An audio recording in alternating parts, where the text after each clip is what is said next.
Ok, merci déjà encore une fois de plus. Nous continuons. Nous avons déjà vu comment installer notre serveur XAMPP. Alors, nous allons commencer par faire une petite historique, vite, bien fait, bien fait sur PHP. PHP, c'est par son initiation, lorsqu'on créait cela, il signifiait Personal Homepage. Donc, on va dire que page personnelle. Alors, mais avec le temps aujourd'hui, PHP signifie, n'est-ce pas, Hypertext Preprocessor. Hypertext Preprocessor. Alors, il nous est utile de connaître cela parce que c'est très important pour la suite de notre travail. Et bon, puisque nous ne faisons pas le cours au détail, nous vous invitons à télécharger le cours sur PHP sur Internet. Alors, pour nous maintenant, ce qui nous intéresse ici, c'est comment exécuter un fichier PHP via un serveur. Alors, nous allons d'abord connaître, nous n'allons pas entrer dans les détails sur chacune des applications que nous avons vues sur la page, sur le panneau de configuration de PHP. Nous allons commencer les prémices. C'est quoi d'abord? C'est comment travailler avec PHP. Alors, avec PHP, nous allons déjà savoir que PHP est aussi comme n'importe quel autre langage, un peu comme HTML, JavaScript, Java, Python et tout le reste. PHP est sensible à la casse. Ça veut dire qu'il y a la déclaration des variables. La variable doit être du genre unanime. Donc, la façon que vous déclarez, PHP prend en considération. On se comprend?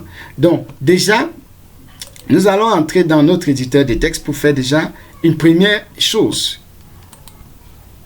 qui sera pour nous la déclaration des variables. Voilà l'interface de mon éditeur de texte.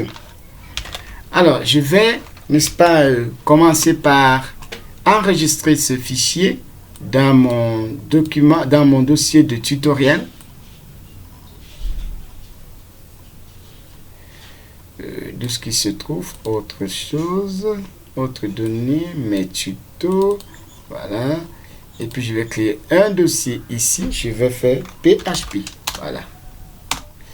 Alors, déjà, première étape, première des choses, lorsque vous voulez saisir un PHP, votre fichier doit avoir pour extension PHP. .php, n'est-ce pas? Alors, nous sommes ici à la déclaration des variables. Déclaration des variables, on va appeler ça variable.php. C'est bon. Alors, je suis en PHP, le fichier en PHP, mais comment est-ce que le navigateur sait que ceci c'est du PHP? Grâce aux balises PHP.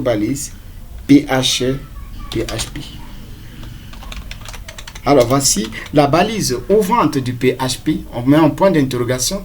Vous allez voir, aussi, on peut aussi ouvrir un PHP ainsi, n'est-ce pas? Mais le navigateur ne connaît pas beaucoup plus ceci. D'accord? Le navigateur ne connaît pas ceci. Beaucoup de navigateurs n'interprètent pas le PHP dans ces balises. Donc, il est préférable d'utiliser ces balises-ci. Alors, nous sommes ici en PHP. Déjà, comment se déclare la variable?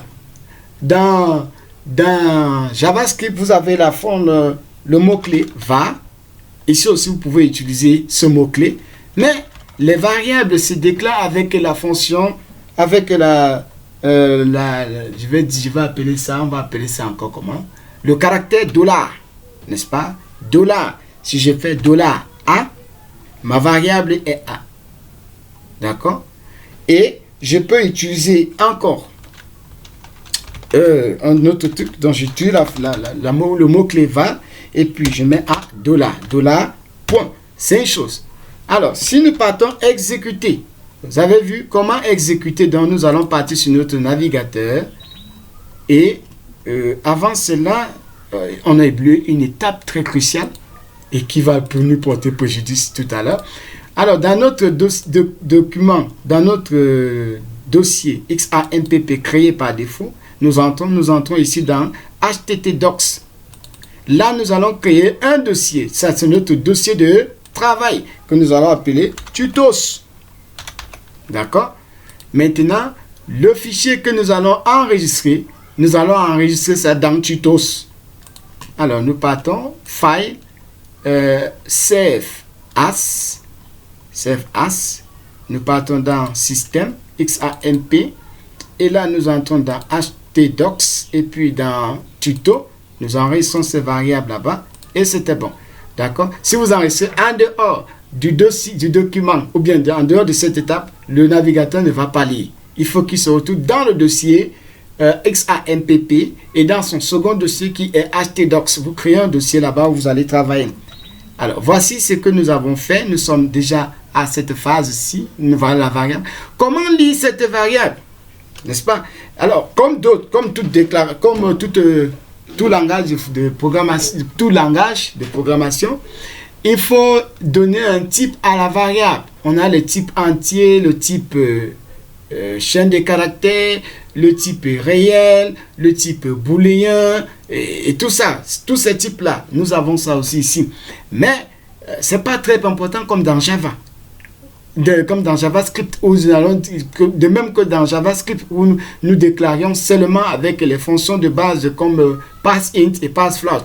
Ici, nous n'avons pas besoin de ça. Nous déclarons et nous pouvons donner, n'est-ce pas, une valeur à notre variable. Ici, c'est entier, n'est-ce pas? Comment lire? Nous pouvons utiliser la fonction echo, n'est-ce pas? Echo va lire la variable A. Je vais donc afficher ce résultat-ci.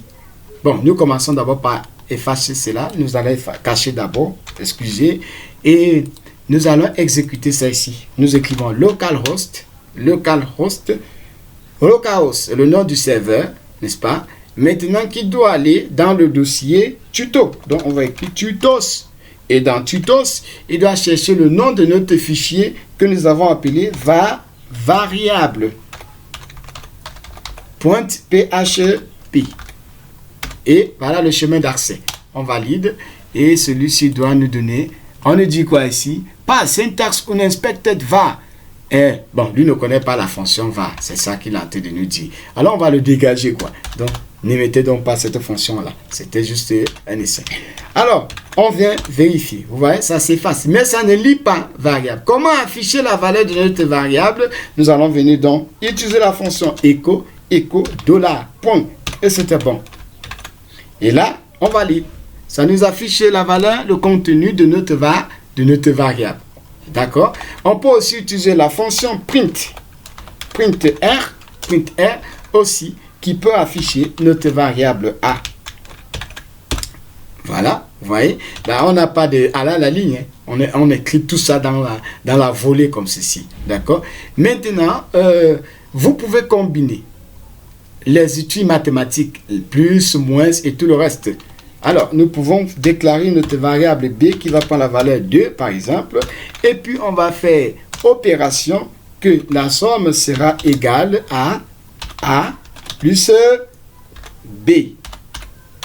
D'accord? Maintenant, on va dire affiche-nous S. Affiche-nous S. Bon, on enlève le print F. Affiche-nous S. Il affiche 3. Si vous voulez avoir 1 plus 2 comme observation, on va maintenant faire une nouvelle façon de... On va voir comment déclarer avec les variables. Alors, si je veux mettre une chaîne de caractères, voilà, vous voyez le point que j'ai d'abord mis au départ ici. Bon, maintenant, je vais mettre égal, S égale à 1, n'est-ce pas? Plus B. A plus B. D'accord? Ça va afficher ceci. Et je déclare celui-ci comme étant une variable aussi. Donc, je vais mettre S égale somme égale. Bon, c'est en anglais. Somme égale à ceci. Et puis, je vais mettre une autre chaîne de caractères égale S. S $. Ok, allons vérifier. On valide. Et voici, ça vous fait 1 plus 2 plus 1 égale à 3. D'accord? Donc, voilà comment est-ce que vous faites la déclaration et la lecture de vos variables. Si vous avez aussi, vous mettez la différence différence D est égal à A